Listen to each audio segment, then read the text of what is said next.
Ma'am. Hey. Sorry, is this a bad time? No, you're all right. I just had to rush home and get some lunch, that's all. I had to lock the salon, though, because Maria's been questioned by the Rosses. About Theo? What else? Windass was there and all. Gary, why? No idea. Doesn't look good, though, does it? No doubt I'll probably hear about it soon. Right, I'll have to eat rest of this back at work. I've got back-to-back biddies all afternoon.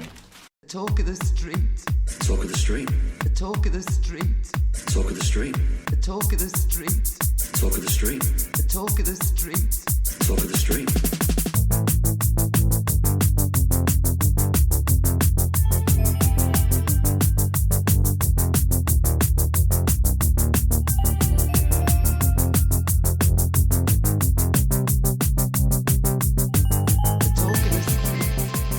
Welcome to episode 419 of The Talk of the Street, an unofficial Coronation Street catch-up podcast that wonders if Corrie thinks any children are capable of being remotely pleasant. I'm Gavin.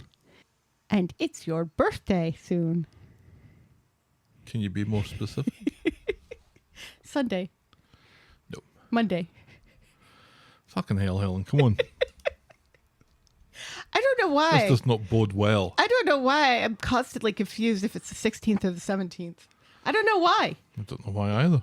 It doesn't make any sense to me why my brain can't pick a date and make it the correct one. Right.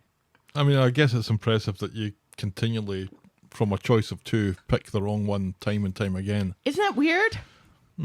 It's weird. Weird, I think, is a kind way of saying it. It is. It's my birthday on Monday. Yes. Yes. So we'll probably take you out on Sunday. Unless you don't want to go out Monday night, do you? Well, it depends on what you've got planned. Just dinner. It would be more, but somebody tried to use my debit card again. So How convenient. actually not convenient at all. That some stranger tried to buy $600 worth of shit from Walmart.com on my card.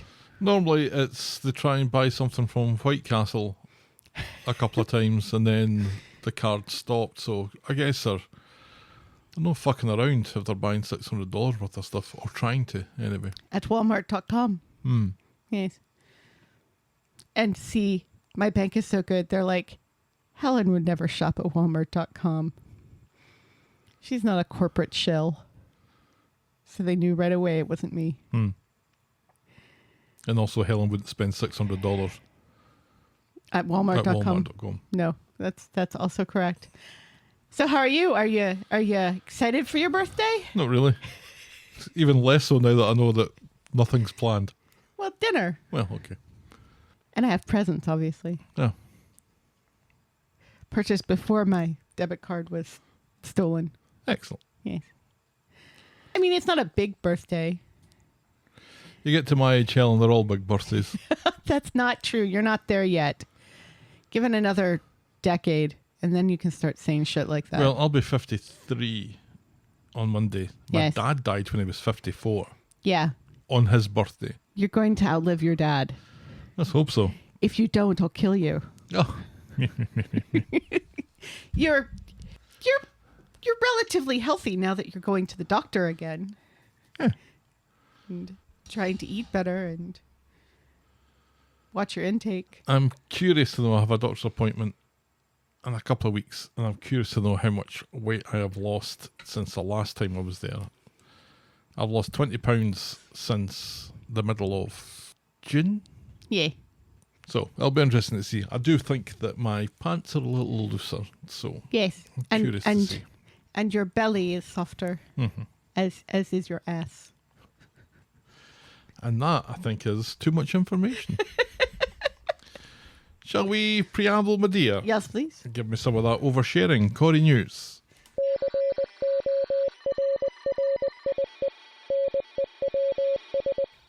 Alison King has revealed the death of her mother last year, as well as a chest infection at the beginning of this year, led to a bout of depression, which she has since treated with reflexology and Reiki. And it seems to be doing a lot better. Apparently, remember when they had babies? Yeah, there was Connie. Yes. It was apparently the two babies that played Connie got like some sort of infection and gave it to Allison. Yes. And then like the coughing was so bad, like she pulled a muscle. Oh, I hate From it when coughing? that happens. And it was just like torture to get through a lot of those scenes. And she was like very heavily involved because this is when they were like shooting the wedding and everything. Yeah, I can imagine. My two most painful muscle pullings, one was a cough, and the second one was checking my blind spot. That's when you know you're getting old. You're checking your blind spot, or you're bending down to pop the hood at the oil change place, and you pull something. Yeah. Oh, fucking hell. Yeah. I used to be a limber. I didn't. I used to be less unlimber. I used to be limber. Remember when I used to do yoga? Not really. When did you do that? Do you remember when I used to be limber? I think I remember when you were less unlimber. Well, then I guess I will just have to take that. Meanwhile, I pull a muscle just getting out of bed. Oh, well, But I'm glad that Allison is feeling better. yes. And for a horrible moment, I thought you were going to say something like she turned to red wine No, for her depression, but no. no. Reflexology and Reiki. Far better for you. Yes. Jody and Carl may not have clicked very much, but Jonathan Howard and Olivia Francis They Brown. did have sex. Yes, but They kind of clicked then. right. But then they decided that they didn't click. However, the two people that play them are now dating. So they click. Jonathan and Olivia click very well if you've seen their vacation pictures from Ibiza. And I think I saw at least one of those. I Yes. thought, yep, I can see it. Yep. I also thought, it's fucking Jodie turning up and everything. I'm surprised she's not in your holiday pics. Wouldn't that be funny? That would be funny. It's like there is a Pokemon that if you take pictures of other Pokemon, it will show up occasionally. I can't remember the name of it. It kind of looks like a sheep with like a paintbrush for a tail. And so I imagine that Jodie would be that Pokemon, just like showing up in pictures just randomly. I think I might have got this wrong. I think it was Glasgow. It sounds like a Glasgow thing, but apologies if it wasn't. Where a guy got arrested for standing on a bridge outside a hospital Oh no, it's up on a roof. dressed as the Grim The Reaper. Grim Reaper, yes. He was on the roof, like across from the hospital. I thought that's hilarious. If I was in that hospital and I saw that, I would piss myself laughing. Well, I'd say it was from laughing. Right, yes. But you're in the hospital, so it could be anything. Yeah. So imagine getting... He got arrested, right? I didn't make that bit up. Welsh, it was in Wales. Wales. Welshman arrested after standing on a hospital Arrested. roof dressed as the Grim Reaper. Leon Gillespie. Do you know, if I had to guess, I would have guessed Gillespie. But no. Wales, not Scotland. Oh, well. Scotland is And do you know, I probably off the wouldn't have hook guessed for Wales. once. Can we be any more specific than Wales? St. Asaph. And I cannot pronounce the name of the hospital because there aren't enough vowels. That checks out. Glenclwyd. YSBTY is Lynn. Oh, no, I was reading the wrong line then. Show me again. It's right there. I think you got the cluid right, but that first word that starts with a Y and ends in a Y. Oh, yeah, I'm not going anywhere fucking near that. Yeah, he stood there for about 50 minutes before somebody said, you know what? We need to get this guy off the roof. So we arrest him? Yeah, for aggravation or something. Disturbing the peace. Disturbing the peace of sick people. Anyway, I believe we might have been doing Corrie News. Apparently, he is now part of Corrie News. Oh, okay. And finally, Dr. Alya becomes Alya the Builder? Despite I mean, roles... credit to him. He's been out of the show for like what, 5 years, and he's still making it on the and finally in a Corrie news. Good effort. Despite roles in Hijack, Fighting with My Family, He wasn't and others, after leaving Corrie, James Burrows has set up a building company specializing in landscaping and driveways. Way to work it, James. Well done. Burrows. James Burrows, your new driveway. He burrows into your driveway. Yeah. Yeah. He Mole burrows. man. He burrows into your rose bed to put some fertilizer down or something. I don't know. And That's the thing with improvisation, isn't it? yeah. And that's Corrie News. That's Corrie News. And that takes us to the... I like James. I like him a lot. I've liked him in everything that I've seen him in after Corrie, and I liked him in Corrie, so. Yeah, I liked him in Corrie. I liked him in Hijack. And in Fighting with My Family. I don't really remember him from that. I don't remember a lot about that movie. It's one of my favorite movies. I love that movie. That's one of my comfort movies. Yeah. It's weird. Most of my comfort movies have Florence Pugh in them. I don't know why. Me too. I do know why. Here is Everyone's a Critic.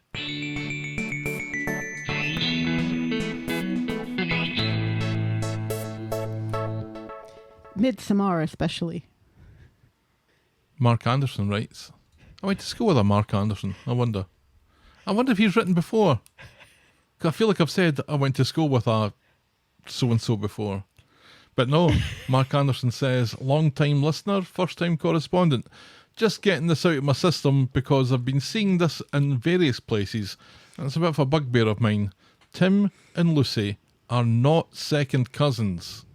They are first cousins once removed. Faye and Lucy would be second cousins. Okay. Let's all be grateful that the two of those misery guts are unlikely to meet. Yes. Thank you very much, Mark. Yes, no, that's right. Apologies. I am one of those people who said second cousin.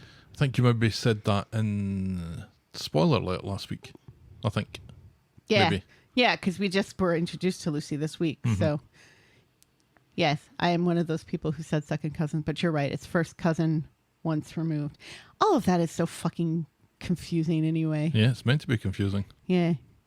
Ancestry.com will send me these emails that they expect me to be excited about saying, we found your third cousin twice removed. They live in Cincinnati. It's like, okay. Or Botswana. Oh, vaguely interested now. Now that would be cool. Unsubscribe, Helen. There's an unsubscribe link. No, not that. These are the people that are stealing your bank information, by the way. It's not, but also not to knock Cincinnati. Cincinnati is great. Then Chicky writes, this week's storylines heavily feature children and families dealing with the consequences of adult decisions. Sally, Tim and Lucy are the strongest example of Coronation Street getting this right. Lucy's behaviour makes perfect sense for a traumatised child who is frightened and looking for security. Sally and Tim are excellent as foster parents. They're present, supportive and patient. And Tim's guilt over Lucy's mother adds a compelling layer of emotional consequence. Harry's storyline also effectively shows a child suffering from circumstances he didn't create. But he's a little shit. He is a shit. Harry 3.0 is a shit. Harry 2.0, was he also a bit of a shit? I mean, not to like Jake levels. No. But Harry 3.0 was at Jake levels of being a little shit. Yeah. He's got a bit of sass on him for a 10-year-old. Harry's storyline also effectively shows a child suffering from circumstances he didn't create. Sarah being behind bars has completely destabilised his life, making his behaviour understandably difficult for Kit and Bethany to manage. I hope the show continues to treat Harry's behaviour as a symptom of his circumstances rather than simply making him a problem child. Sarah's decision to end things with Kit makes sense, but I worry that the show relies too much on isolation for her character. She may be making a terrible situation worse by pushing him away. The Idris and Ross/Tyrone plots are testing my patience because they rely too heavily on ignored warning signs, give us twists, but make the character behaviour believable first. Yeah. Lots of red flags. Indeed. Thank you to Cheeky and to Mark Anderson for their correspondence this week. Yes, thank you very much. Feedback's always welcome. Send us your thoughts. I'll probably read them out. Get us at the talk of the street at gmail.com, where our DMs are open at Corrie Podcast. I would love it when people write actual letters to us Send us your proper mail to the Talk of the Street, PO Box 12, Eaton Rapids, Michigan 48827. And please note that we reserve the right to edit feedback, but only in the interest of brevity. And now we'll podcast for coffee.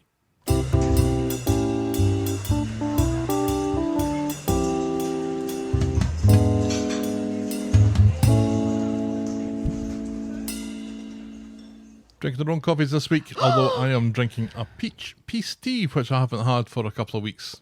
And I'm drinking pink grapefruit juice for my liver. Delish. Yes. Wait, are you calling my liver delish or the grapefruit juice? I would say both, but they probably don't go well together. No. They don't pair. For my liver, you need a nice Chianti. And some fava beans, which we do have. Excellent.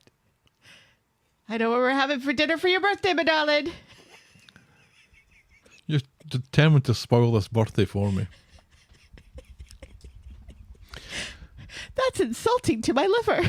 If you would like to do something for my birthday, you can buy us next week's coffee. That would be nice. It would be nice. Or you can subscribe to be a friend of the podcast, where for $2 a month you can get access to our weekly spoiler show, the Talk of the Street spoiler alert, and our monthly classic, Corrie Show, the Talk of the Street Classics. We're talking about episode 1435 from October the 16th, 1974. The second part of the Mallorca adventures. Yes. And you also get your name read out at the end of the episode and a bunch of other stuff. Yes. Check out corriepodcast.com for more information.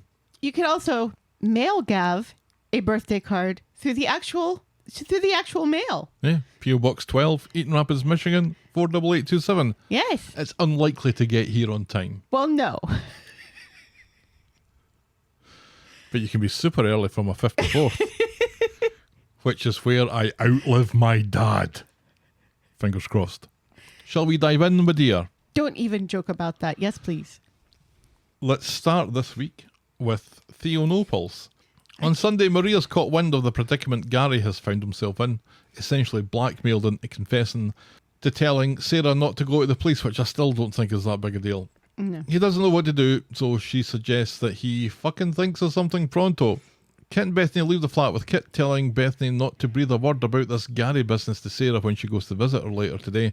Then along comes Maria, and she gives Kit a piece of her mind, Yes. promising to bring him down for going after her Gary. Threatening a police officer, Maria, he says, not at all. Just speaking truth to a piece of shit chancer with a warrant card. And this makes Bethany stare off into the middle distance for quite an uncomfortably long time. Yes. Gary, meanwhile, has called upon the legal services of one Adam Barlow. You should not be involved in any of this because it's a conflict of interest. But if that was the case, he'd never get any work. Maybe that's his problem. Yeah. He needs to move away. Or they need to hurry up and make Alya, like, pass the bar or whatever. She said that she passed her lawyer exams. She said that this week. Yeah. When did that happen? Why wasn't that made a big deal of? Because that should have been made a big deal of.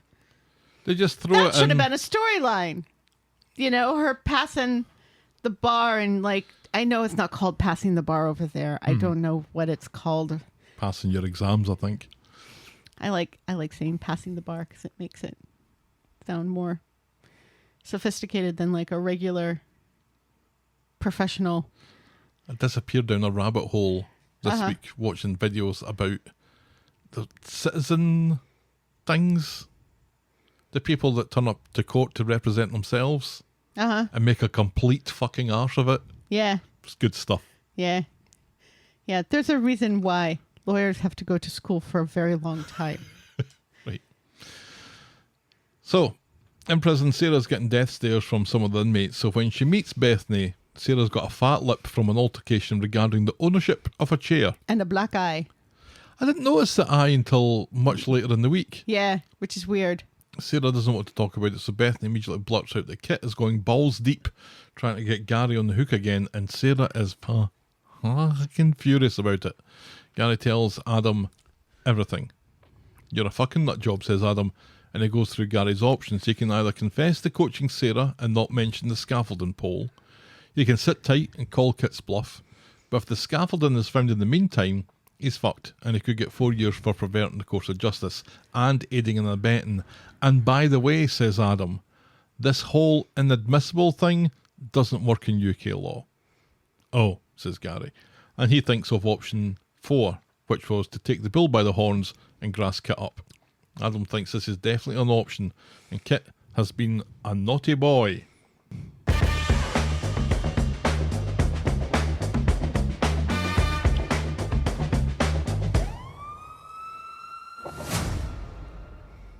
So Sarah calls Kit while he's at work, and using a code so cunning it could have been enough to turn the tide of the war. Sarah basically tells Kit to take his foot off Gary's neck. Swain overhears part of this, but like I said, the code is Enigma standard. She reminds Kit to stay the fuck out of the case. The code is, I've heard that you're thinking about buying a gift for Harry. Yes. Don't buy that gift for Harry. He's a little shit. Respect my wishes. Back home, Kit is furious with Bethany. She tries to make out that Sarah forced that info out of her, which definitely did not happen. No. Thanks to your fat mouth, Gary's off the hook, he says. Not only that, though, Gary has gone to the cop shop, and he's ready to tell the truth. But what truth is he going to tell? The whole truth and nothing but the truth. See, I thought we were meant to think that he's about to hand himself in or confess to the part that he played, or a part of the part that he played. Right. So my instinct says he's going to grass Kit up here, and that would be more interesting. Mm-hmm. That's not what he does. That's not what happens, though. No. On Monday, early doors, Maria is dragged to the cop shop for yet more questioning because Gary, twat that he is, has confessed to helping Sarah. Maria insists that she didn't lie. She was just too pissed to tell her she fucked Gary on a workbench or not. That's so Maria. Swain wonders how it must feel for Maria to know that Gary is willing to go to such lengths to protect Sarah. Meanwhile, Sarah is on the phone requesting an audience with Kit, and he sees Gary walking through the cop shop as he's on his call, which was quite amusing. Sarah, it seems, is pissed off. Back home at the Rose Gold flat, Gary is home before Maria somehow, and he's relieved to see that she's been released without charge. Maria fails to see the bright side, though, saying that Swain reckons Gary must still be in love with Sarah. Gary promises that he's not, but Maria is so furious that she storms out, leaving them thinking, well, that went pretty well, all things considered. Yeah, could be worse. Before going to jail, Kit has a drink with Bethany, and he's in a mood with the world that everyone seems to be prepared to give Gary the benefit of the doubt for everything, even being an accessory to murder. Maria forgives him, Sarah forgives him, and even Bethany forgives him, and he's sick to his back tits about it. Bethany assures him that Sarah loves him, and he means everything to her. So he goes to the jail, and Sarah basically tells him that she does love him, but they need to split up. Yeah. She cannot let him ruin his career for her, and she's not prepared to be his emotional punch bag when he'll end up blaming her for everything, which he would do. Right, yes. And also, if she remains in a relationship with a cop, she will become a permanent punching bag in that prison. Yeah. And I'm curious why she doesn't mention this, or Kit has already mentioned it to, because Kit keeps on turning up to visit her. Yeah. And they must recognise him, or at least one person must recognise him, and Yeah. that's all it takes. That's all it takes. So, have a nice life, says Sarah, and she leaves him sitting in the middle of the visiting area. But again, as I pointed out in spoiler alert, Sarah has a number of pictures taped to her wall. She does. And one of them is of her and Kit together. Take that down, love. Yeah. Maybe you stick that in your wee Bible or something. That's not one you put on the wall.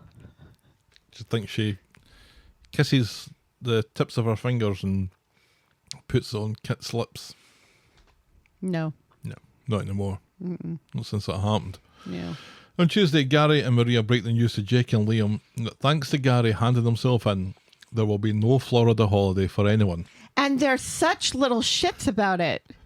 I expect more from Liam, Yeah. but he was arguably the worst. Yeah. Thanks a fucking bunch, Gary. Jake, I understand because Yeah. he's terrible. Mm-hmm.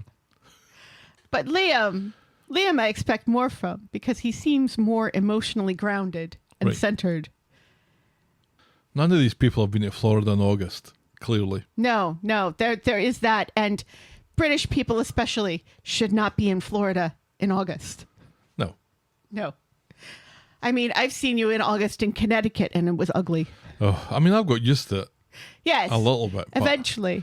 oh, I thought you were going to die there at were the several Brooklyn times. Fairgrounds. There were several times I thought I was going to die. Amongst the pigs and the cows.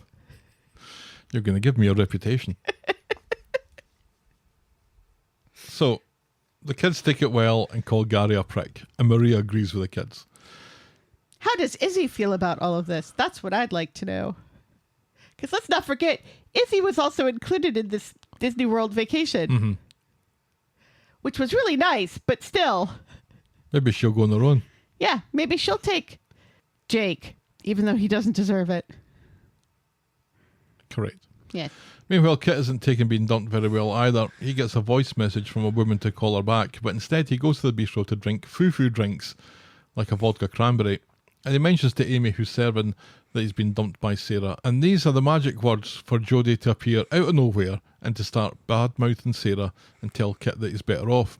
You twatted her on the head, says Kit, and he tells Jodie to GTF. Yes. But instead she follows him to Dev's, where he's buying more breakup booze. And she goes through the whole book of breakup advice cliches until Kit tells her once again to fuck off.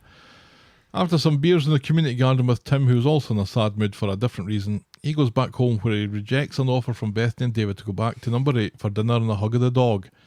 Instead, he stays in on his own and finally calls that woman back, and we still don't know what that's about. No. Meanwhile in the pub, Maria's sick of hearing Gary say he's sorry, and she just wants to see some evidence. He says he really is the S word. Stupid. If he says sorry one more time, we're going to have to call him Canadian. What? Do I have a tumbleweed button? Sorry. Hey, even Canadians find that funny. I doubt it. He says he really is the S word. Stupid. Because he's just learned that Kit wasn't going to grass him up after all. But Gary and Maria make up again. Ugh. Girl. On Thursday, so Kit and Sarah splitting up his left Kit in her flat because Adam and Alya have a lease in his flat for the next couple of months. And Kit is Harry 3.0's soccer coach. Bethany warns him against this as he won't be the coach for very much longer, but Kit is sure that it'll be good for the foreseeable future and Harry will be important in his life and Harry's his mate. That's your first mistake there, Kit. Yes. And he chooses to mention this on the day the show decides to make Harry's care important. It starts with Harry going to the salon with Bethany and feeding the Biddies their tea and biscuits.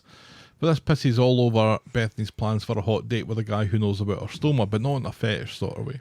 No. Glenda overhears this and offers to take Harry to Little Big Shots, which is still a thing. Finally, somebody mentions Little Big Shots again. And this allows Bethany to go out with her fella after all. Yeah. Kit picks Harry up from Little Big Shots later, and because Harry's enjoyed himself, Kit signs him up for the rest of the summer holidays. Fuck that, says Harry. I enjoyed it once, I don't want to do it every day. Well, you need to do something, says Kit, because I'm too busy to babysit you. You can shove Little Big Shots up your arse. Right! Up your arse, says Harry. And also, fuck this pizza. Fuck this pizza. Fuck this pizza. You fuck your pepperoni. It looked like Sure. it was plain cheese. He said to Harry, is pepperoni all right? Yeah, but I didn't see any pepperoni on that pizza. Maybe that's why Harry threw it. He said, fuck this pizza. And just threw it. It was like that scene in Breaking Bad where he throws the pizza onto the garage and then it stays there for like the rest of the series. It does. You'd think a bird would have had that. So Harry throws pizza and pizza boxes about, Fuck this pizza. storms out to the bistro and complains to Bethany while she's on her hot date. With Roman. Is that his name? Yes. She says, with a name like Roman, you must be really good at making pasta. Wow. That's Bethany's date banter. Bethany does a lot of talking about herself during that date, apparently. Yes, but Well, we don't colour hear me all of that. surprised. We don't hear any of that. We just hear her complain about the fact that she talks too much about herself. Is it Thursday that she's got her chunky jewellery on? I think it is. I don't even notice any chunky jewelry. I Yeah, don't. she had a big chunky necklace on, I'm sure, Necklace of the week. for her special Date with Roman. date with I get a poor guy called Roman, who's cool with the stoma. He's stoma compliant. Why does that sound dirty when I don't you know, say but it? it does, doesn't it? So Kit arrives and tries to drag Harry out. Toya comes over to ask if everything's all right, and Harry says, "Oh, here's Toya with her fucking nose." Yeah. Why is he such a shit? He's such a little shit. What has Toya ever done to this child? And let's face it, Toya is well within her rights to investigate this it's because people her are arguing restaurant. in the restaurant. Right. Yes, and disturbing other people in the restaurant. Mm-hmm. And also, how dare he talk to an adult like that? Nobody chastises him for this. No, they don't. So Bethany It's abandons. like with Jake. It's like with Jake when Jake was severely homophobic to Todd. Gary's like, "Fuck off, Todd. Leave this kid alone. It's fine. He can be homophobic." Or you'll have me to answer to. Yeah, just deal with it. Deal with the homophobic child asking if you're pregnant. So Bethany abandons poor Roman, drags Who everyone seems like out. a nice guy. Yeah, we'll never seen him again. No. That's that. And Kit offers to pay for their meal. Mm-hmm. And Bethany's like, "Don't bother." And Roman's like, "Wait a second, don't I have a say in this?" Yeah, but I'm supposed to pay for this then? Toya does give the chip and pin thing to Kit to Ticket, hand. yes. So on Friday, Sarah's a bit down in the dumps after a call with Harry. Understandable. Fellow inmate Cassie comes along and the two of them get chatting about their boys and the fact that Sarah's ex is a copper. And Sarah spends a decent amount of her scenes today correcting people who call Kit her ex by saying, "He's not my ex, we've split up." Well, that's what an ex is, Sarah, isn't it? Sarah's been getting some bother by other inmates, predominantly with Rangers tattoos, because of Kit and Casey. Because of Kit, and Casey offers to take care of that. What are you chuckling about? The Rangers tattoos? Yes, because I watched the A-Team movie today. That's not that sort of Rangers. I know, but I watched that movie today, and like, there's this whole big thing where they show one another their Rangers tattoos, and that's what bonds them as a team. This is why B.A. Baracus follows Liam Neeson to the ends of the earth just because of his Rangers tattoo. He doesn't know him from Adam, even though he's been driving through the desert in his big black van. It just happens to randomly show up where Liam Neeson is. I'd be amazed if Liam Neeson supports Glasgow Rangers. I would, yeah, that's probably not. But still, it was just funny because I watched that movie today. And I know that you were talking about the other kind of Rangers, but it was funny because... You did know what kind of Rangers I was talking about? Yeah, you're talking about the football. Yeah. Yeah. Because it's Rangers and Celtic, right? Amongst other things, like a little thing called Alya Athletic. Right, yes. And you're the Alya Athletic, the Bumblebees. They're fucking wasps, Helen. Let's not go through this every time. So whoever's been hassling Sarah's got a Rangers tattoo, which I thought was a strange detail. Because a Kit and Casey offers to take care of all that. You need friends in here, Sarah, and she says that she's her friend. And Sarah seems far too happy to take Casey's word here. Yeah. And then sings her praises to Bethany when she visits later. And it's Bethany who says, I don't know if this is the right move, Mum. Mm-hmm. I don't know if you should just readily take friendship from people in prison for no reason. No, especially when Sarah's on remand. Right. And I don't think Casey is. I think Casey is a lifer, or she's been there for a while. She looks like she's been there for a while. I don't No know offense. though. I don't know though, because like she's in like regular civilian clothes too, and if they were like not in remand, Aren't wouldn't they be? all though? Because so was Debbie, wasn't she? No, she had like. Sarah's wearing a red tabard. I don't think Casey was wearing a red tabard, was she? I don't think so. No, I think the red and I think tabard the is tabard is just when they're going to speak to people. I think that this is that we're on remand uniform. But then Sarah turns around and flashes a smile at Casey, who's sitting at a table on her own rather creepily, and Casey smiles staring back. staring at them the whole time. Ruh-roh. Yes, yes, we've all seen Orange is the New Black. Thank you, Corey. Yeah. I don't think that's going to happen. No, I don't think so either. But still. But we've had this story before where there's a supposed friendship starting. I'm thinking about the Stabby Teenage Centre with Dylan and Brody and how they got to know each other. Yes. And Which also had homoerotic undertones to it at first. all those shower scenes. Remember when we were worried that Brody was going to rape Dylan? Why do I not remember any of this? We're watching the same show. Right. And we talked about it. Did we? Yes. We're like, oh God, we hope this isn't going to be another rape story. He was a little bit too helpful. And yeah. And handsy. Little handsy. Little handsy. I'm glad that didn't turn out that way though. Right. And I don't know what's going to turn out here. I assume Casey's up to no good because we've seen this before. Right. Because they're in prison together. I think the only prison story friendship that I can think of where the friendship was somewhat genuine was between Deirdre and Jackie Dobbs, Tyrone's first real mother. And Debbie and and Lou. Lou, yeah. But those were established characters. We didn't know Jackie Dobbs when she came into it. Oh. We knew Deirdre, obviously. This is how Jackie Dobbs came into it? Mm-hmm. Interesting. And then she turns up at Deirdre's after she gets let out. Yeah. Deirdre's not so interested in a friendship on the outside. No, that's especially not with Jackie Dobbs. That's true, because she's kind of a snob, Deirdre. A little bit when it comes to this sort of thing. Yeah. So that's why she married Ken. Right. And not that bloke that was twice her age in Mallorca. Right, yes. Literally twice her age. Yes. He didn't really look twice her age, though, did he? He didn't look 18. No, but you know how people seem to have aged a lot more heavily in the 70s because of pollution and cigarette smoke? So a 35-year-old now looks younger than a 35-year-old then. Yeah, I thought he was in his 30s though. Yeah. But maybe not 36. No. But still, but she was 18. Yeah. It's a big old yikes from me.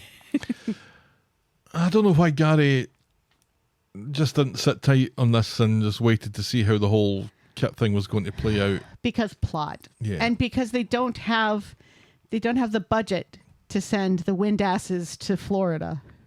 They just don't show them for a couple of weeks. Like they did with Debbie and Ronnie when they went to Amalfi. Right. And they just Todd and disappear. Summer in Thailand with Eileen and the other one. Jason. What is happening with Sarah? Is she getting out? No. You think she's going to get sent down for this? She killed a man. She did. She's got to be sent down for at least a little while, doesn't she? The whole Gary thing does not negate the fact that she killed a man. I just don't see where any Sarah stories are going to happen for the next 20 years. Well, it'll be like with David. Eventually there'll be a prison riot and somebody will throw around a DVD collection of How I Met Your Mother, and then all of a sudden Sarah will be out. I guess the self-defense thing needs to have legs, basically. Yeah, I can't imagine that it'll have a lot of legs, though. And she gets put away for like a year? Back in 6 months. That sort of thing. Right. Because I haven't read anything that suggests that Tina O'Brien's going out the show. Maybe she is, though. Know. Maybe she is. Maybe she is. I've seen some speculation. She's been in the show since she was a teenager herself, so... And if there's one thing the show has a lot of, it's plats. Yeah. Indeed. All right, let's move on. Our next story is Greed Daal. I don't know, it rhymes with speed. Yeah, no, Idris has been slightly greedy, I guess. I get it, but the smug look you were giving me when you said it. Oh, was it more than your Canadian joke? I think not. I was not smug at all about my Canadian joke. Oh, you're so pleased. I said sorry. Greed Daal. It almost sounds like you're saying Greece and that just kind of turns my tum. On Sunday, Grease Daal. Alya's having a bad day. First of all, Ollie's been enthusiastic and wants to incorporate fusion items into the Speed Daal menu. And it sounds good. Like fusion taco. I've had fusion tacos with Indian food before. My and work they've does been very good. naan pizzas. Yeah. Non-pizza's great. Fusion's the future. Garlic bread? If it ain't broke, don't fix it, says Alya, but as she watches Ollie visibly deflate, she tells him to write down what he's just finished saying and she'll read it later. Then Dylan can't remember how to set a table, and he'd be much happier working in the kitchen with Ollie than speaking to people, but Alya needs him to be front of house so he can forget about it. Dylan mutters under his breath and goes off to put the knife on the left-hand side. Heavy as a crown, says Idris, who's watching from a table. Ed, Ronnie and Michael and James all come in for a curry. Which is nice. We don't typically see all four of them together. Did Ed have a beard the last time we saw him? Does he have a beard now? He's got a little beard. Does he? Mm-hmm. I didn't notice. I think he suits it. Dylan keeps on interrupting their conversation about another storyline until Ronnie loses his temper and Dylan has to be ushered away. See, this is why I wanted to work in the kitchen, says Dylan. Alya reads all these ideas but still doesn't want to take them on because they're too busy. The crown isn't heavy, says Alya. It just doesn't fit anymore. And I'd like to imagine it's a tiny wee crown sitting on Alya's head. And keeps falling off because it's too small. Mm-hmm. Idris reminds her that his friends are still interested in buying her out. Friends. Mm-hmm. On Monday, Leanne and Idris are in Nina's Rolls chatting about expanding his empire, but not by buying into Nina's Rolls, thank you very much. Nina would never have it for a start. Meanwhile, Adam goes to have a word with Alya in Nina's Rolls because apparently she's forgotten to file some paperwork with the court and now they've missed the deadline. Alya's apologetic, eventually, but Adam carefully says that something needs to be done here. She's burning the candle at both ends, helping to run the restaurant while also being a hotshot solicitor's assistant, except she's not an assistant anymore. Something has to give. Alya agrees and goes to Speed Daal to speak with Leanne to tell her that she's selling up.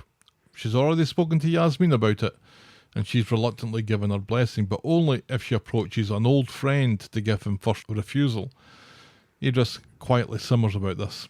Alya recognises this, but says that Idris only spoke about getting friends involved, people that Gran didn't know. So this guy will be here tomorrow to see the books, and his name, believe it or not, is Gavin. Yay! Lovely, lovely Gavin. Lovely Gavin. Privately, Leanne tells Idris that maybe that deal will fall through if... You know what I mean. Yeah. I think Leanne would be very happy to be working more closely with Idris. Yes. Which is never a good idea. Don't try to blend sex with business. Never works. Unless sex is your business. And business is good. On Tuesday, so this friend of Yasmin is a lovely character called Gavin. Yes, he is. I don't trust him. Really? No, he's lovely. He's a cheery wee soul, and he loves Speed Daal, and he's very impressed with the books. But unfortunately, he's not the Gavin we know from the show. And he forgets. It would have been hilarious if it was. It would. The cheeky yob. I'm trying to remember if Yasmin and that Gavin ever interacted with one another at all. I don't think so. He doesn't have much of a poker face, though, and lets everyone know how much he would love to have a piece of the business. Although Alya says that they do 50 covers a night, and that doesn't seem like very much. Idris grabs Gavin on the way out and leans on him pretty clearly, telling him that Speed Daal is not for him if he knows what's good for him. So Alya gets a surprising text from Gavin later saying that he's cooled on the idea and he's out. Alya thought he was dead keen as well. Leanne knows what's going on here and gives Idris a sly pat on the shoulder. Well played, sir. Well played. Whoa. On Thursday, in Nina's Rolls, Nick and Toya tell Leanne that Idris bullied poor Gavin out of buying into Speed Daal, and they have issues over Idris and Sam getting too close. Leanne says that Idris is dead gentle with Sam. Sam's teaching Idris how to play chess. I don't like the use of the word gentle. Okay, good. That's not just me. Okay. It's not just me who thinks saying that an adult man is being gentle with a teenage boy is not creepy. Because that sounds very creepy. It does. It's creepy. Gentle. Oh. Ah. Yeah. And says Nick hasn't said 5 words to Idris, so arranges for a play date at the bistro later. When they meet, it's all pleasant and everything, and they agree on how smashing Sam is now that his schizophrenia is under control. Nick says Sam is good, and he wants to keep it that way. Idris laughs and then says that he put the pressure on Gavin because he underbid by 10k on the restaurant. Which is not don't true. think is true. Later, Nick tells Toya that he still doesn't trust Idris as far as he could throw him. Right. Which isn't that far at all. And also, like, Idris says, like, some shitty things about women during that. About, you know, Toya being the old ball and chain sort of stuff. And Nick agrees with him. But I feel like Nick agrees with him just to go along to get along. Yeah, just banter. And it's so shitty. It's such a shitty thing to do to your partner. Take my mother-in-law, please. On Friday, Brian and 6 of the small business owners who were on set that day all show up at Speed Daal for the first meeting of a proposed small business alliance thing. Yes, which Brian has started, of course. Later, Idris schmoozes them good and proper and is interested in joining the alliance, saying that Speed Daal is a family concern after all. He offers them a starter platter. Chooses to catch the salmon with the sprat, he says to Leanne later on, and it works wonders. And everyone, even Rita, compliments him on the food. And Brian agrees. What small business does Rita own? She owns the field where all the Christmas trees that she gets trapped under are grown. And she has a vague interest in the cabin still, I think. Does she? No. Brian bought that outright. So what is Rita doing there? Was she just on set that day? Was she like just contractually obligated to like get like 10 minutes of screen time per month or something? Yeah, she turns up. Usually it's the same day that Ken turns up. But no Ken. No Ken this week. Because he doesn't own a small business. Brian agrees for the alliance to meet at Speed Daal every month going forward. We will never see this group again. Leanne and Alya are impressed, and Idris says it was good to take an interest as a co-owner. Alya wonders if this means that he's prepared to make an offer rather than this anonymous friend of his. Idris nods and says, what would you say to 35 grand? I'd say you're fucking joking, and where's the rest, says Alya. Idris makes a plea for this being a simple option, a cash deal with no survey or due diligence. Why does the automatron refuse to learn, Helen? What was the last time that you'd bought something without due diligence or a survey, Idris? How did that go? Right. But Alya is unimpressed that his offer is 10 grand under valuation, No, would you believe? 15 grand. Was it 15? Yeah, because it's supposed to be 50K. Even worse than what he suggests That. Gavin offered. Yeah, exactly. And Alya says that she'll have to think about it. Good on you, Alya. Yes. How's old Idris settling in with you, apart from his potentially derogatory comments about women? Well, I mean, that's a huge red flag for me, as you know. I don't know. I expected to see more gangster behavior from the way he threw that one guy, Damo. Damo. And you ended on an O. We've never seen him again. No. He threw Damo like into the Up against a Ginnell wall. right, yeah. And then we never saw that guy again. And then I guess he did rough up the guy that sold him the flats. Mm-hmm. But other you than got that, Brody to do that. right. And I got Brody to rough someone else up, which is how we got the money. Right. Was it the landlord again? I don't know. Just got Brody holding the landlord up by his ankles and shaking him until money drops out of his pockets. Right. Whilst wearing a tiny little crown. So he stole Alya's crown? How dare he? Yeah, I don't know because I'm really kind of confused as to where he fits in all of this. It's kind of like Jody, only not as chaotic. Not as chaotic, not as... And I know that lots of people don't think Jodie's even this, but not as interesting as Jodie. or not as interesting as Jodie used to be. Yeah, remember when we thought she was a serial killer? Yeah. Can we please go back to those days? It's interesting again, I guess, to think that he just has these sides to him, I suppose, where he's the kind of well, not even like a hardened criminal, but he's a thuggish businessman. He's slimy with a heart of gold, maybe.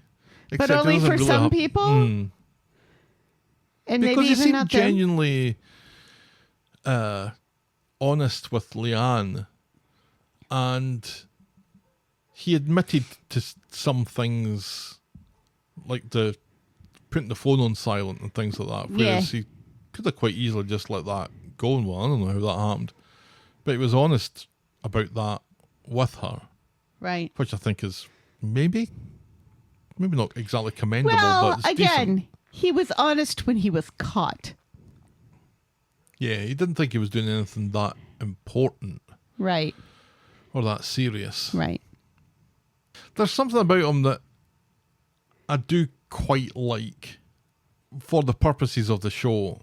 I think that because you don't know what you're going to get, I think it makes him a little bit more He interesting. reminds me a bit of Damon.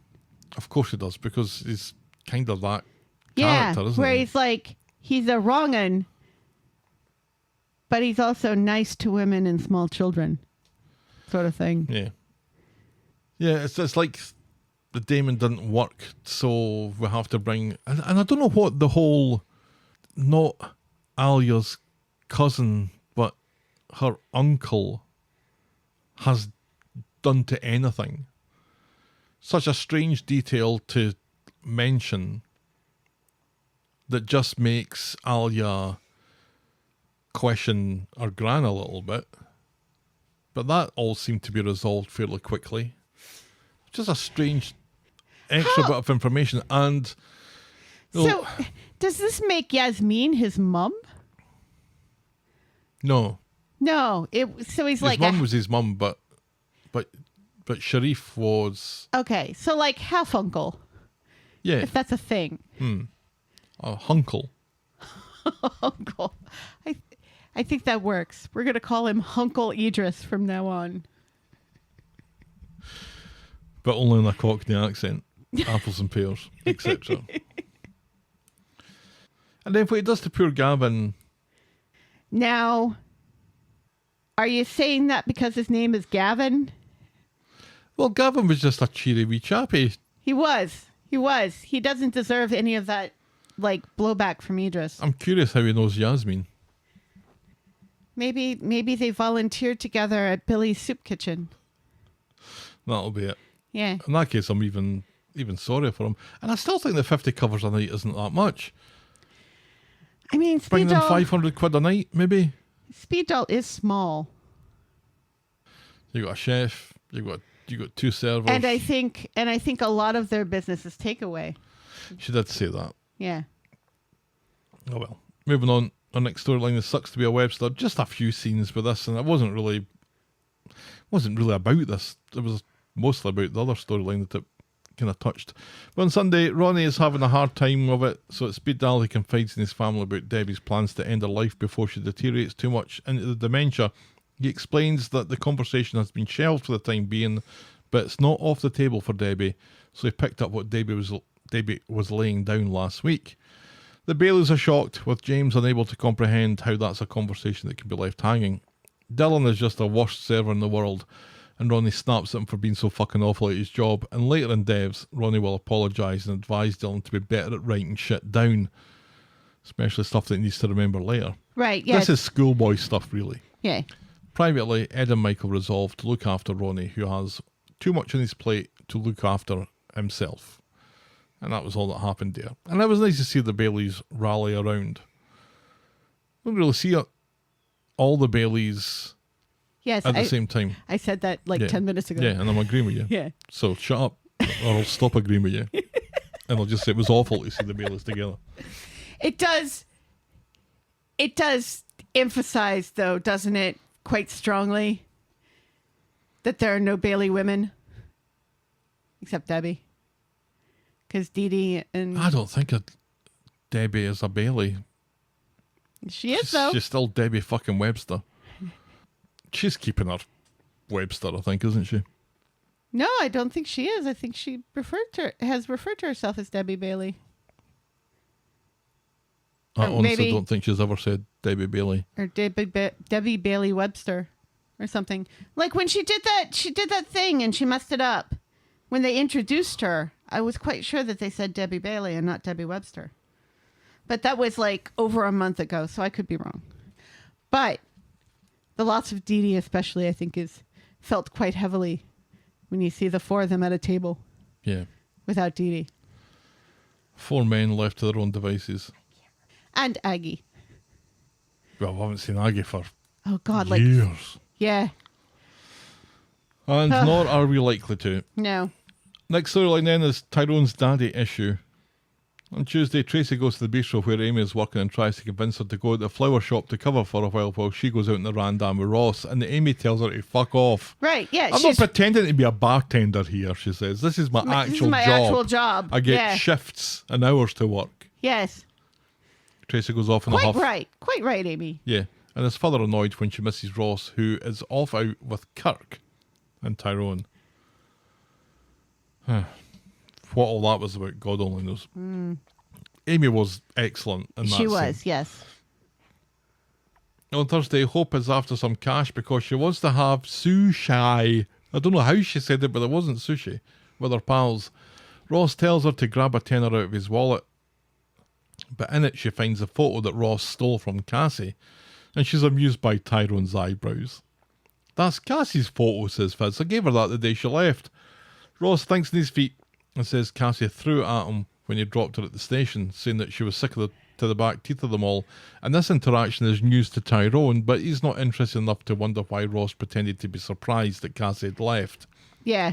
Fizz tries to speak to him later about this and about how untrustworthy Ross may be, but again, he don't care. And that's as far as we get with that. He really doesn't care about his mother. I think everything that I said last week still stands, that I'm really... It doesn't make any sense. No, why Tyrone would take the side of someone who he has acknowledged raped his mum. Yeah. Who was when underage. She was, yeah. And he's just been happy to turn a blind eye to that. Right. And be cruel to his mother. And all of this is to facilitate Claire Sweeney leaving. Right, but this isn't the only way to facilitate that. Couldn't they have done a better job in a way that makes sense for the characters? Right. Isn't it possible to do that? I believe it's possible to do that. I think so. I think it takes a little more effort, perhaps. Maybe. And it just begs the question why Ross has held on to that photo, given what it means. Well, this is something that serial killers do, isn't it? You think Ross is a serial killer? They keep mementos of their kills. I mean, I do think that he's murdered. killed. He's murdered Cassie. Yeah, yes. I think so too. I don't know that this is part of a pattern of violence. Maybe. I mean, Sure, look at him. Maybe he killed He Preamble. looks like a serial killer.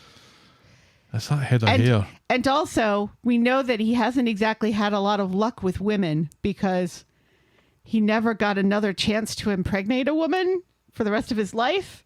That was his one chance to become a dad, apparently. So that does give serial killer vibes, doesn't it? That he's like this big grown-ass incel who can't have relationships with women his whole life. That's why he's so mad at Cassie, because that was the one chance he had to be a dad. Never had another chance again. Well, I think it's turned out that was his one chance. Because he has to pay for sex from underage girls. Yeah, He's a terrible character. Yeah, you're not painting them with the brightest of colours here, Helen, I have to say. Tell me one bright color that you can think of when you look at Ross. A lovely bright brown. Bright brown. Like shite? Like unhealthy shite. Like there's something wrong with your pancreas shite. Sure. Our next short storyline is Nina's expedited exit storyline. On Thursday, after last week's initial muttering of Nina being keen to move on to something new, we get something a bit more concrete when Nina gets a call to which she announces she's interested in whatever the call's about. And later, after a conversation with Tim about how Roy was her saviour, she tells Roy that one of her pals in Whitby, wherever that is, has told her of a vacancy at her art museum or something. And Roy says that she must apply for it and understands that she has itchy feet. So let's find out where Whitby is. I'm going to say northeast. Whitby. I would say someplace south. Because it's got to be... If it's in the north, it's too close. There's an abbey there. North Yorkshire. Oh, get in. Northeast. So it's across the Pennines. It's a historic seaside town and port. It looks lovely. It looks really nice. We can get there from Detroit for $1,500. Whitby Abbey was Bram Stoker's inspiration for Dracula. That's pretty cool. Yeah. Let's go to Whitby. Maybe we could go there for my birthday, Helen. Instead of checks notes, doing nothing. Going to dinner. Yes, look, people ask, why is Dracula so popular in Whitby? Well, we know the answer to that. Why is Whitby famous for goths? So this is why Nina is moving there. Isn't it? Because of Dracula? It is. That's why they chose Whitby for Nina to go to. Well, I quite approve of that. Yeah. This also sounds like it's not so far away that she can't come back. Right, yes. And it also sounds like a career path that makes sense for Nina. Because let's not forget, she was in art school. And all she's done with that art school degree is... Make toasties. make toasties. Right. Like she tried to do... She very the briefly fashion did thing some for a fashion while. design at the factory. Why did that stop? I can't remember why that stopped. Was there some psychosis? I think it was because of psychosis. And because Seb had died. Right. I think she was too sad to make clothes. Anymore. Mm-hmm. And she slowly lost some of her gothness. I did see her on the daytime TV in the UK. I don't know if it was this morning or whatever. And they were talking about her role as Clarice Starling in The Silence of the Lambs. Uh-huh. And she did her southern drawl, and it was quite impressive. Oh, that's good. I didn't know if they were going to be doing that or doing Like, Silence of the Lambs, but in Manchester. Right, yeah. Silence of Lambs. That's more of a Yorkshire thing, but fuck off. No, you fuck off. Well, then it is appropriate for her to move to Yorkshire then, yes? Yeah. Yeah. So, I assume this is going to happen fairly soon. And an underwhelming exit if this is how she's going. Again, I don't know that this is deliberate. Underwhelming, maybe, but it's a step that makes sense. I'm glad that she's For going off her. and doing something else and Doing something the that theatre. is like involved with her degree And maybe, or the character. I'm oh right, sure. yeah. But afterwards, maybe Molly's planning on coming back. Who knows? Or like she'll go in and out, like Evelyn. Although Evelyn hasn't been in so long, No. and in storylines where it would make sense that she would come crashing down and splitting Ross's head open like a cantaloupe. Yeah, I worry that we've seen the last of her. Yeah, me too.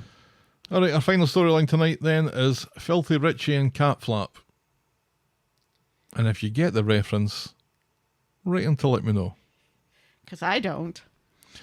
On Sunday, Richie is still at Tim's after the drinking session from the previous night, and he's laying it on quite thick about how much he's going to be in the cunt books with his missus when he gets home.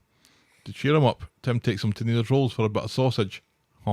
But not like that. And Richie gets a call that he dingies, and then again makes a big deal about how he's going to get his head kicked in from his missus.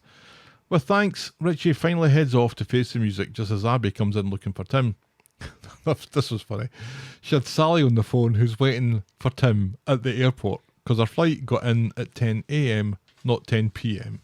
Oopsie. That was pretty funny. This gives Tim time. It was the fact that Abby was looking for Tim, knew where to find him, and is talking to Sally Yes. as this encounter takes place. Yes. I enjoyed it. And Abby watches in glee as The camera as Sally moves up so that the clock on the wall is visible, and then it moves back down again so it disappears. Well done, everybody. So this gives Tim time to tidy up the house, but not so much that it would be suspicious. And he gets Brodie on side with a story about board games and a quiet night.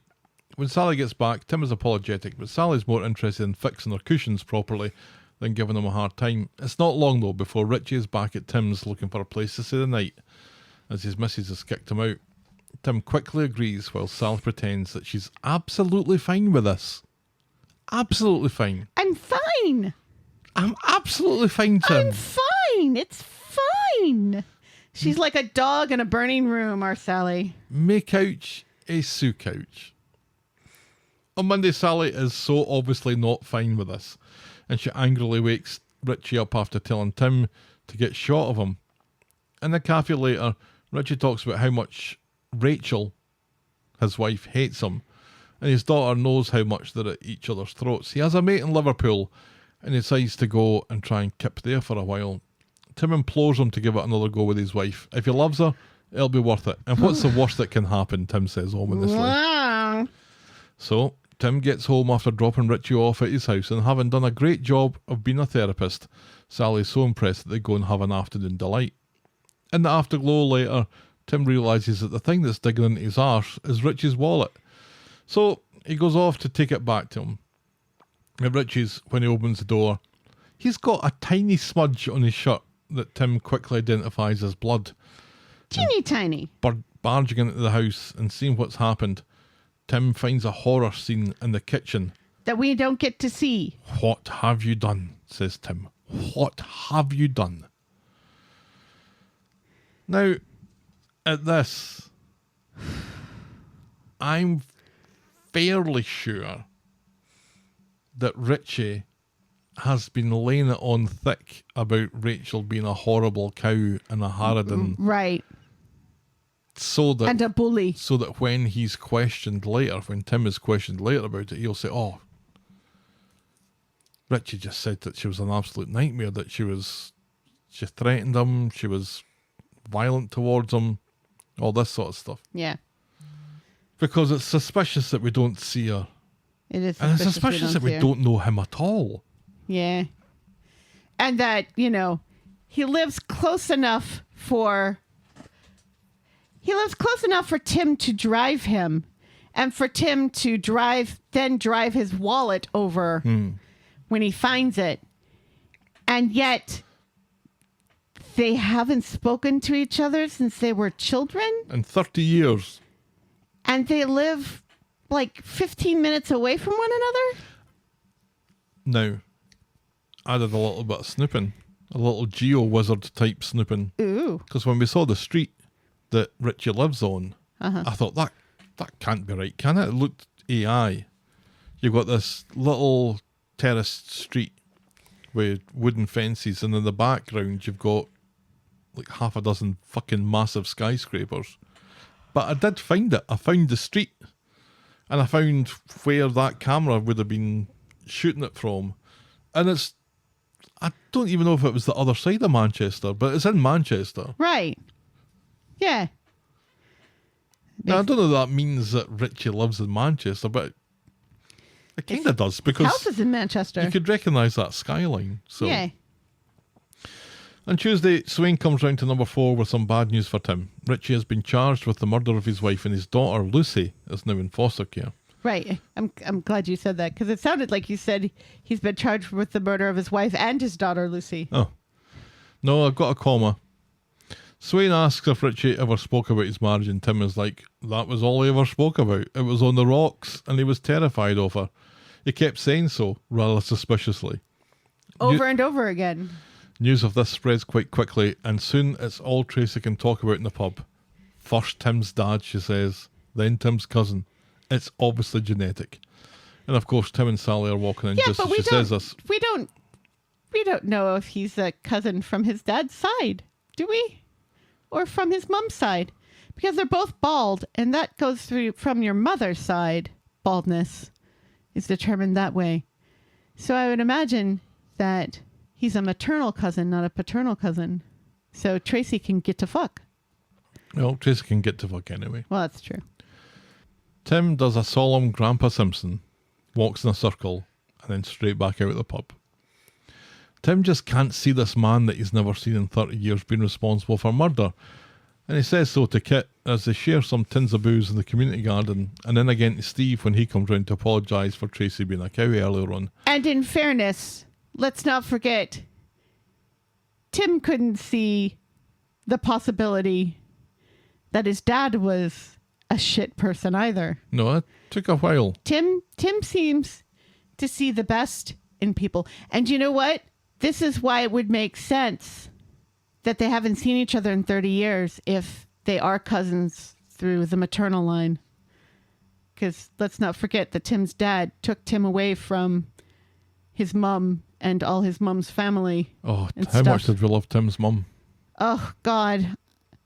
Can we have her back, please? I'd have to load the theme tune back onto the soundboard. And Yasmin. Can we get Yasmin back as well? They never did anything with Yasmin after the No, Tim's dad storyline. they should have, though. She was great. And she was nice. And she was fun. And she gave good advice. I just like Tim's mum. When he speaks to Sally later, he's even more morose and now reckons that this is all his fault for encouraging Richie to go back home and giving his marriage another shot. He has blood on his hands.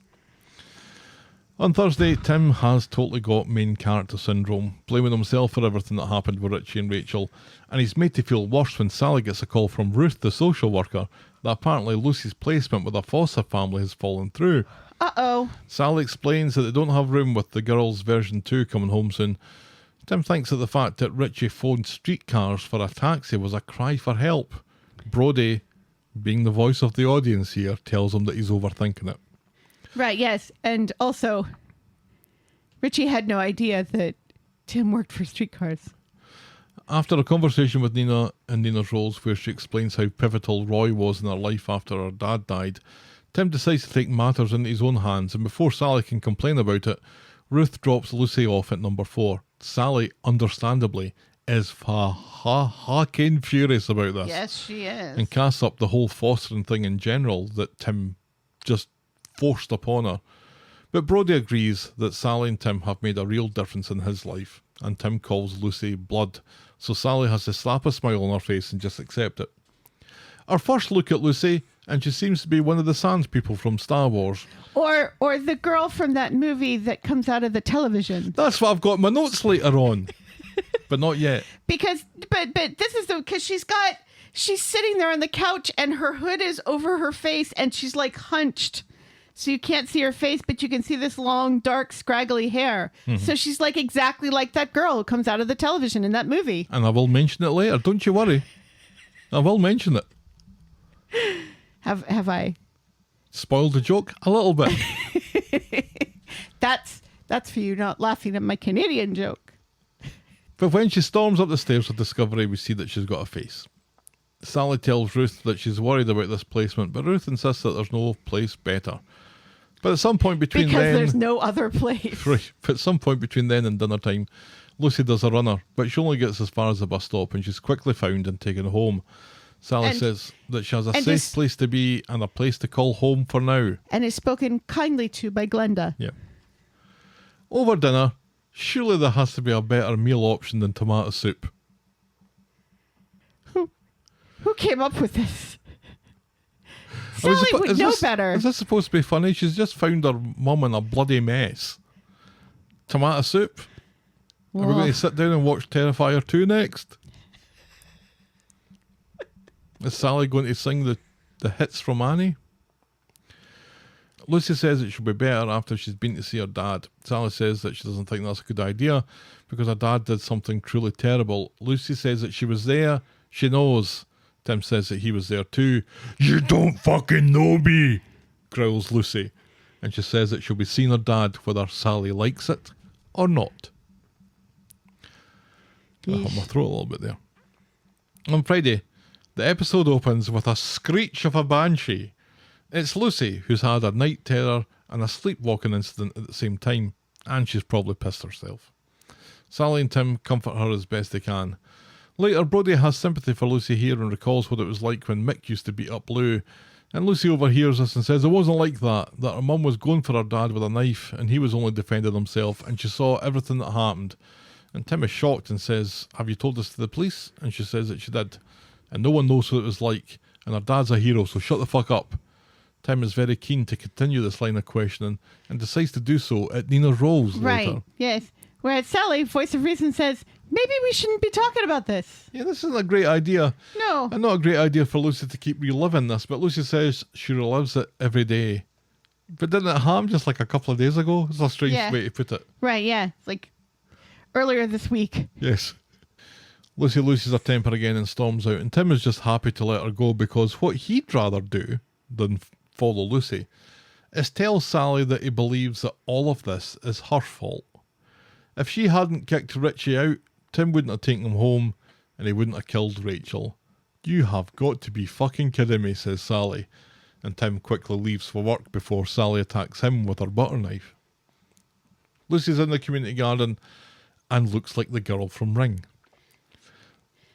But or, if you prefer, Ringu.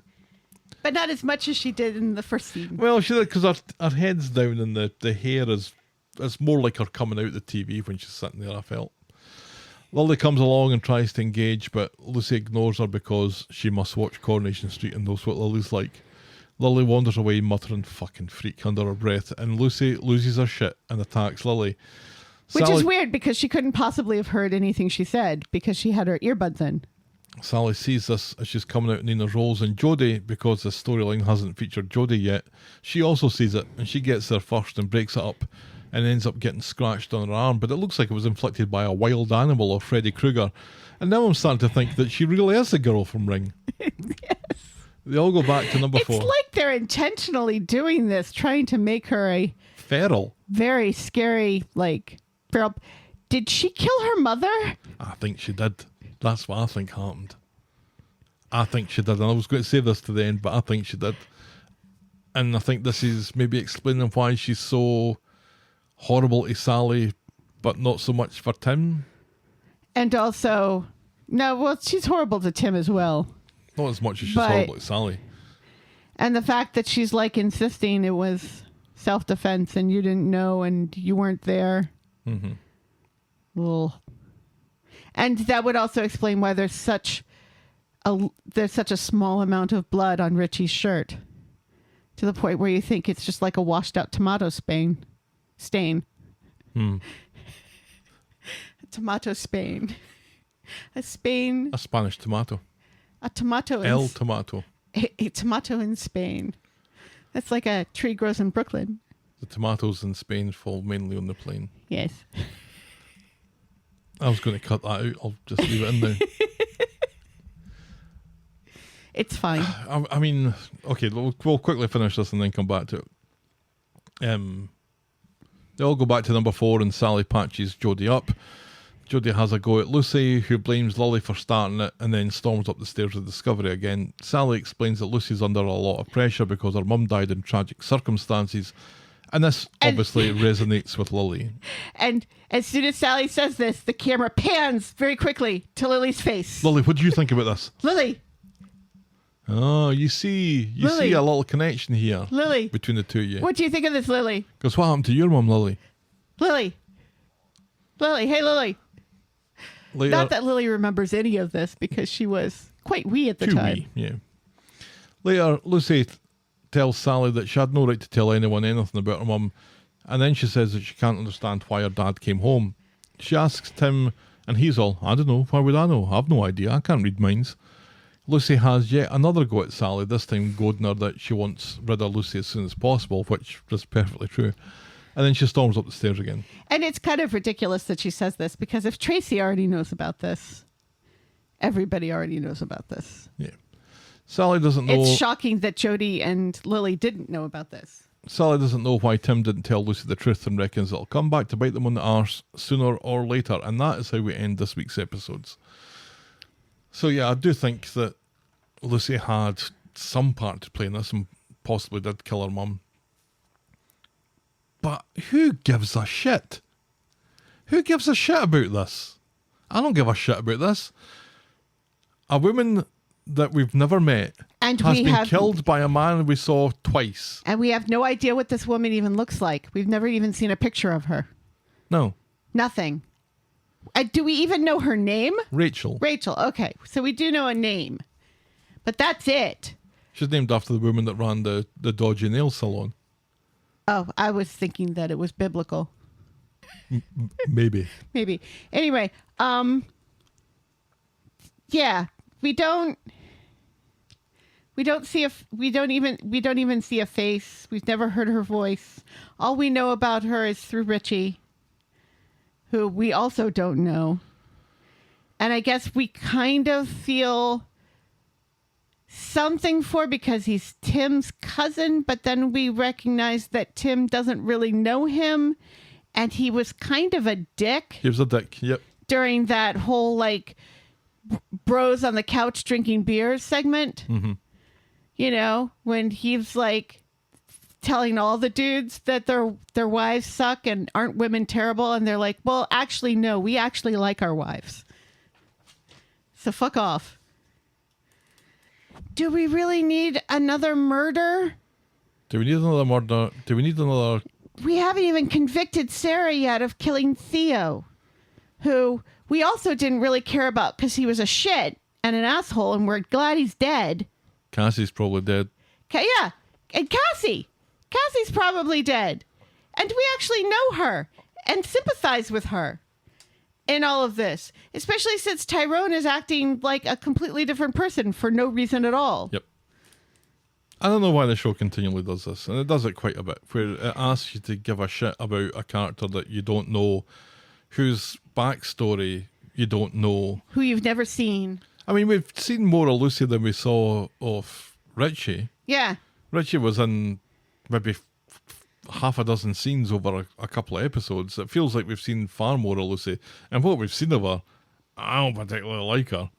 No. And it may well be that this is perfectly in line with how you would expect someone to behave in that situation. Yeah. But I don't know her. I don't know her enough to care about her. Yeah. I imagine it's quite traumatic, but like we don't get to see anything. I would far much rather see more of the girls that Sally and Tim Already are have. fostering, because Right. the wee one is adorable. Brody. When Brody is with Tim and Sally, he is a delight. Oh, what a delight He's a Brody fucking is. delight. When he's with people his own age, I want to throw him off a cliff. Mm-hmm. It's like Todd, remember? Remember when it was like, Todd is terrible in scenes with Billy, but he's great at the funeral parlor. Mm-hmm. And I just wish that we could have characters who are the same person in every scene. I feel like that's not too much to ask. I mean, I guess a kid that is Brody's age does have it's normally the opposite, though. He's a dick with his parents and he's perfectly pleasant with other people. Right. So, I don't know. And why are they making every single child on the show a shit? An absolute shitbag. They're terrible, terrible kids. They're terrible people. Because Lily's a pain in the arse. Yeah. Brody has his moments. Dylan has his moments. Jake. Fucking Jake, man. I hate that kid. The character, not the actor. Of course. Yes. I feel like I need to say that.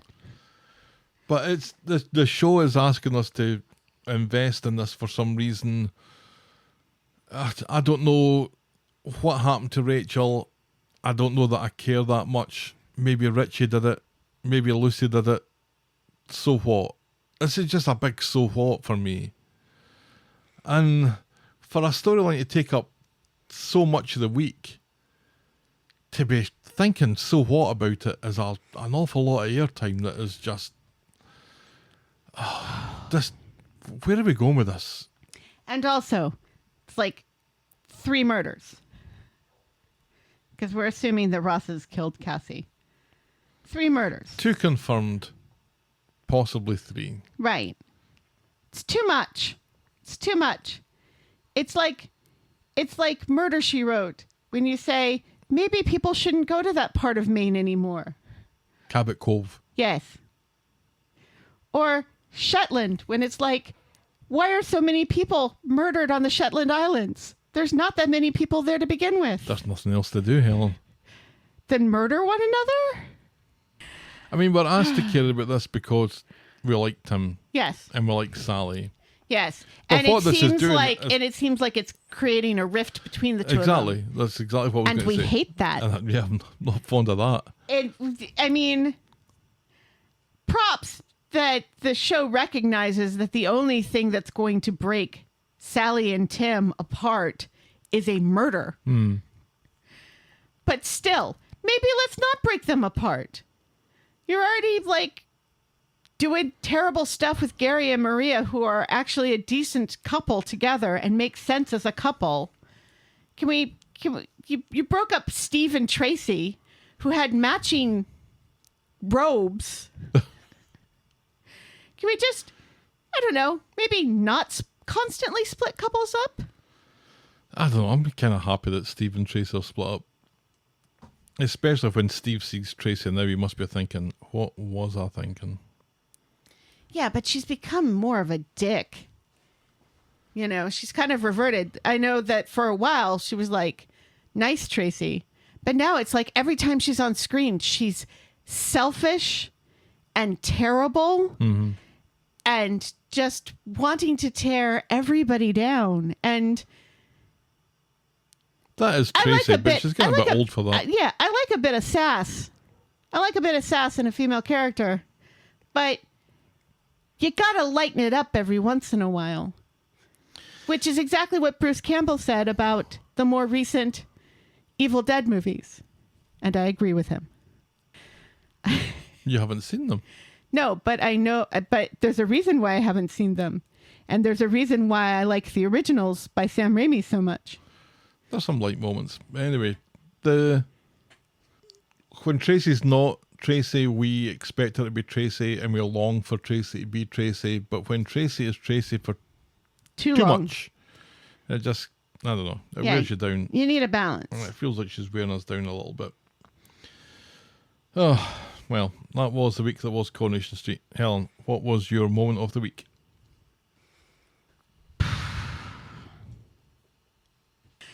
I kind of want to say everybody turning up to interrupt Bethany's date because it was kind of funny. That was funny. It was, you know, you get Harry and then you get Kit and then you get Toya. And Bethany's just like, I just want to go on one nice date. Yeah, he doesn't mind stomas. He's stoma friendly. And props to the show for remembering that she has a stoma. Yeah. I wouldn't be terribly upset if that's what we went with. I mean, can you think of it? Toya's reaction to Harry saying, "Oh, here comes Toya to stick her fucking nose in it," I thought was quite funny. Yeah. The only other bit that I liked was the Amy and Tracy interaction where Amy says, "I'm not pretending to be a bartender here." I thought that was This kind of is my amusing. job. Yeah. Yeah. But like I said, I'm a little tired of Tracy. Yeah. All right, Bethany's date from hell is our Moment of the week. Moment of the week. your boring moment of the week. There was a lot of stuff I found boring this week. Yeah, So boring I can't remember them.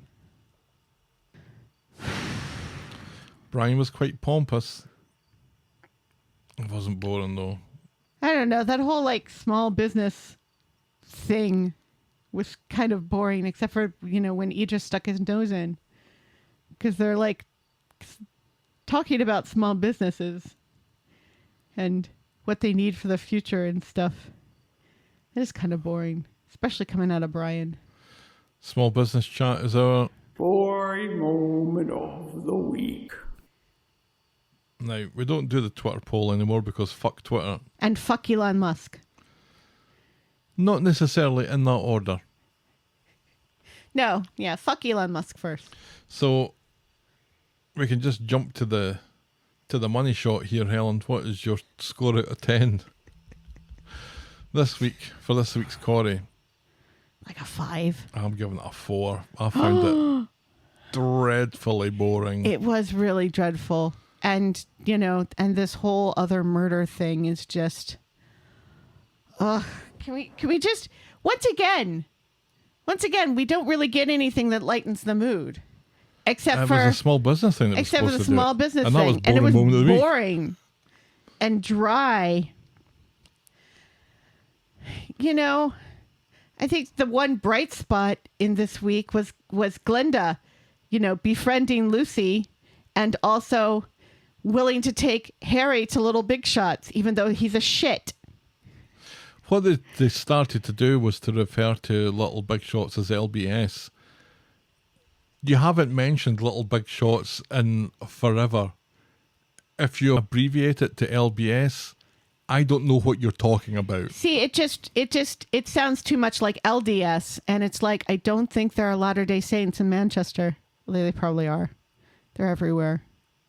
Mormons. Yeah. They get everywhere.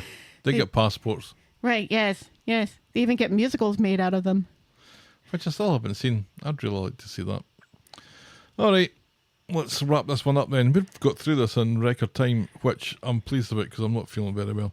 It's true. This episode is brought to you with thanks to our friends of the podcast: Daisy, French Helen, Pickles, DT, Wendy, Noel, Canadian Helen, Christy, Shandy, English Victoria, Aurora Yvonne, Heather Westerfield, Brittany Porter, Laurie Anna, Tina, Leah, Tara, J, Fiona B, Canadian Jennifer, Josephine Osingy, Anne Greenwood, Trish R, Sarah Purbrick, Hunker Munker, Darren, the artist formerly known as Seal My Fridge, Pamela, Marge JT, Tom Ambrose, Christopher Anstey, Terry in LA, Joe T, Corrie Dales, Matthew McInerney, Welsh Emma, Matthew S, Rachel B, Uranium Jennifer, Kathleen Monchero, Gary Heatley, Pam but not that one, Una, Amy, Jenny Roll, Aussie Ali, Oi. Chris Horrocks, Cameron from Edmonton, Matt Birch, Library Jen, Jack the Marner, David MacArthur, Saskatchewanian Karina, Rebecca, Uper Danes, Jem, Iona, Anthony L, Charlie, Anthony H, Williams Fan 1982, and Sarah J.